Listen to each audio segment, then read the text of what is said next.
Je garderai une image très complète, parce que c'était quelqu'un qui avait beaucoup de facettes, quelqu'un d'extrêmement attachant, quelqu'un pour lequel j'ai eu énormément d'affection, d'amitié. J'ai travaillé très longtemps, puisque je suis rentré dans la société de son père à l'époque, en 1977, et j'ai accompagné, et j'ai fait toute ma carrière dans la famille, dans cette société, jusqu'en 2012, où j'ai quitté la société en prenant ma retraite. Mais j'ai bien connu effectivement au départ son père, le baron Philippe, et puis l'arrivée de Philippine de Rothschild en 1988, qui était peu préparé à prendre la succession de cette espèce de monstre sacré qui était son père. Et elle a su devenir quelqu'un de tout à fait exceptionnel, à se faire un nom, se faire un prénom, dans une famille où c'était compliqué. Parce que rien ne l'avait préparé à prendre cette succession difficile.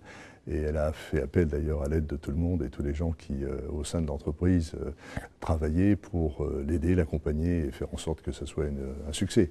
Et je crois que le succès est là. L'entreprise n'a fait que grandir, croître en importance. Aujourd'hui, c'est un empire commercial incontestable. Et je crois que Philippine de Rothschild a su monter au plus haut les couleurs de mouton qui rayonnent aujourd'hui dans le monde entier. Un empire commercial qui est représenté par quoi? Un empire commercial représenté par les propriétés, au premier rang desquelles on trouve Château Mouton Rothschild, premier grand cru, mais également d'autres crus à Pauillac, Château d'Armaillac, Clermont, des propriétés à l'étranger, au Puy-Swan en Californie, Almaviva au Chili, domaine de Baronarc en Languedoc. Bref, une palette de propriétés très diverses, de forte notoriété aujourd'hui, largement distribuées dans le monde et qui connaissent un immense succès. Quel trait de caractère vous garderez d'elle? Et je crois que la première chose qui me vient à l'idée, c'était l'énergie que cette personne avait, que Philippine de Rothschild avait, la volonté qu'elle avait d'avancer, de réussir, et l'énergie qu'elle mettait dans tout ce qu'elle entreprenait. Ça, c'était vraiment extraordinaire, complété par un sens de la perfection qu'elle tenait aussi un peu de son père, parce que son père, le baron Philippe, était un perfectionniste. Philippine de Rothschild était une perfectionniste, elle aimait que les choses soient parfaitement réalisée, elle était très exigeante sur tous les moindres détails, mais finalement, je crois que c'est elle qui avait raison, parce que c'est une bonne école. C'est une bonne école que de se remettre en cause, et elle savait se remettre en cause. Alors elle n'était pas toujours la plus facile des personnes, parce qu'elle avait beaucoup de caractère, mais finalement, on retiendra d'elle qu'elle a fait énormément de choses, énormément de bien.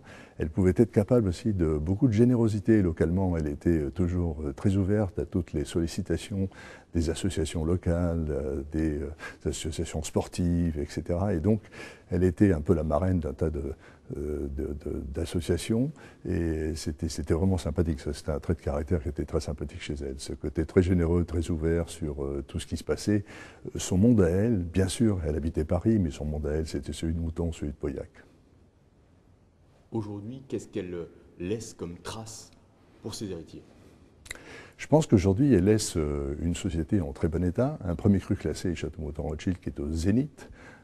Et je pense qu'elle laisse une personnalité, une empreinte de sa personnalité dans cette entreprise et dans ce château, très forte. Elle y a fait récemment des travaux de rénovation très importants, des travaux majeurs qui sont très réussis, c'est exceptionnellement réussi, c'est magnifique. Et je crois qu'elle a perpétué, en développant encore plus ce qu'avait initié son père au niveau du travail entre l'art et le vin. Et elle a monté cette idée de base qui datait des années de 1945. Elle l'a montée à son paroxysme, mais aujourd'hui c'est une œuvre qui est mondiale et considérable, une collection qui est absolument impressionnante. Et cette association entre Mouton et l'art, grâce à elle, a pu continuer à se faire, et elle a su le faire de main de maître.